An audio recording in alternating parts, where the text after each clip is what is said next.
साथियों, आज मैं आप सभी के समक्ष उपस्थित हूँ और आज मुझे ये बहुमूल्य अवसर प्राप्त हुआ है कि मैं इस मंच से अपने अंतर्मन में उठ रही उत्कंठा, जोश, आत्मविश्वास और क्षमता के साथ इस विषय का समर्थन कर सकूं।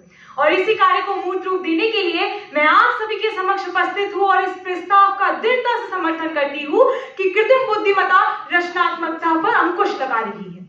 21वीं सदी के आरंभ में कृत्रिम बुद्धि का आविर्भाव होता है। हालांकि ये भिन्न प्रश्न है कि कृत्रिम बुद्धि का श्रेय किसे दिया जाए, मानवीय बुद्धि को या ईश्वरीय बुद्धि को, जिसने मानवीय बुद्धि को प्रेरित किया कि वह कृत्रिम बुद्धि को रचे। कृत्रिम बुद्धि के आविष्कार के बाद इस प्रश्न को बदल दिया गया और पूछा जाने लगा कि क्या मानवीय बुद्धि कृत्रिम बुद्धि की भांति कार्य कर सकती है और क्या ईश्वरीय बुद्धि कृत्रिम बुद्धि की भांति ही सुनियोजित होती है। एकाएक कृत्रिम बुद्धि हमारे जीवन में हस्तक्षेप ही नहीं अपितु अपना वर्चस्व स्थापित करने लगी है। महोदय, आज जब मेरे विपक्षी साथी अंधगज न्याय देने में व्यस्त हैं कि कृत्रिम बुद्धि तो मानव को कलाओं में पारंगत कर रही है, मैं आपका ध्यान कुछ तथ्यों की ओर आकर्षित करना चाहूंगी। कृत्रिम बुद्धि के अनुरूप अगर आज आप किसी भी व्यक्ति के सारे स्वर व्यंजन को यदि रिकॉर्ड कर दें तो कृत्रिम बुद्धि उसे किसी भी गायिका की आवाज में प्रस्तुत कर सकती है। इसलिए अब किसी भी गायक की आवाज को स्वयं ईश्वरीय वरदान कहने में भी संकोच महसूस होता है। विद्यालय का कोई कार्य हो, शोध कार्य हो या इस वाद विवाद में अपने विचार ही प्रकट करने हो, कृत्रिम बुद्धि पर आधारित चैट जीपीटी का छप्पर फटा है। देखो मत, सोचो मत, बस लूटो और थमा दो दूसरों को। और शायद यही मेरे प्रतिपक्षी साथियों ने किया है, इसलिए वे आज कृत्रिम बुद्धि की तारीफ में कसीदे पढ़ रहे हैं। मेरे विपक्षी साथी जो संख्या 3 और 5 पर बोलकर गए, उनका यह तर्क था कि कृत्रिम बुद्धि तो मानव की कल्पनाशीलता को उन्नत बना रही है।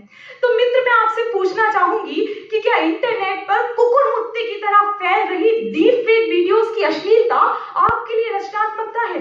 क्या कृत्रिम बुद्धि के सहारे किसी भी व्यक्ति की सारी व्यक्तिगत जानकारियों को चुरा लेना आपके लिए कल्पनाशीलता है? दुष्प्रचार के वाहक आज एआई जनरेटेड ऑडियोज और टेक्स्ट का प्रयोग कर रहे हैं, जिससे सच्चाई को विकृत करना आसान और उसे समझ पाना मुश्किल हो गया है। क्या आप इसी को कल्पना के घोड़े दौड़ाना कहते हैं?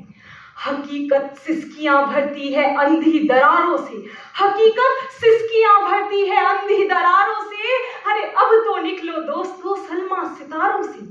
और अगर अभी भी मेरे प्रबुद्ध प्रतिपक्षी साथियों को लेश मात्र भी ये गलतफहमी है कि कृत्रिम बुद्धि तो ज्ञान की रचना करती है, तो मित्र मैं आपको बता देना चाहूंगी कि कृत्रिम बुद्धि सदैव गणितीय रूपरेखा में सोचेगी। ये कथ्य या महाकथ्य निर्मित नहीं करेगी। मानव या मानवीय जीवन के सौंदर्य शास्त्र को कृत्रिम बुद्धि निरूपित तो कर सकती है, किंतु नया नहीं रच सकती।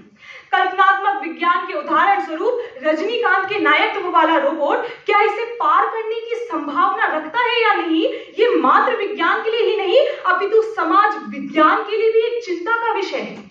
जैसे कृत्रिम गर्भाधान के लिए वरीयता गौर वर्ण, लंबे और चौड़े कंधे वाले पुरुष को दिए जाने से मनुष्य प्रजाति की वैविध्यता समाप्त हो एक निश्चित प्रकार की प्रजाति का आनुवांशिकी रूप से वर्चस्व स्थापित होगा, ठीक उसी प्रकार से कृत्रिम बुद्धि एक ही प्रकार के ज्ञान, दृष्टि और दर्शन का वर्चस्व स्थापित कर रही है। हम मेरे प्रतिपक्षी साथी यहाँ इस मंच पर आएंगे और मेरा विरोध करेंगे, क्योंकि विरोधियों का काम है विरोध करना। अच्छाई है तब विरोध, बुराई है तब विरोध, कोई नीति बनाई जाए तब विरोध और ना बनाई जाए तब भी विरोध। लेकिन मेरा मानना है कि हमें पक्ष विपक्ष में नहीं, बात की प्रासंगिकता में जाना चाहिए और सत्य को स्वीकृति देनी चाहिए। इसलिए अंत में मैं सिर्फ इतना ही कहना चाहूंगी कि इस उत्तर आधुनिकतावाद के दौर में कंप्यूटर और मोबाइल की नीली बत्ती हमें लील चुकी है। मानवीय बुद्धि, ईश्वरीय बुद्धि और कृत्रिम बुद्धि में अंतर बनाए रखना आपकी और हमारी जिम्मेदारी है। अन्यथा हमारे बच्चे दलहन और तिलहन के अंतर से पहले कोडिंग करना सीख जाएंगे। किताबों में रखे गुलाब और मोरपंख की स्थिति इतनी भी बुरी नहीं थी जितनी कि चैट जीपीटी के सहारे भाषा और भावों को समझ तक न पाने की असंभावना।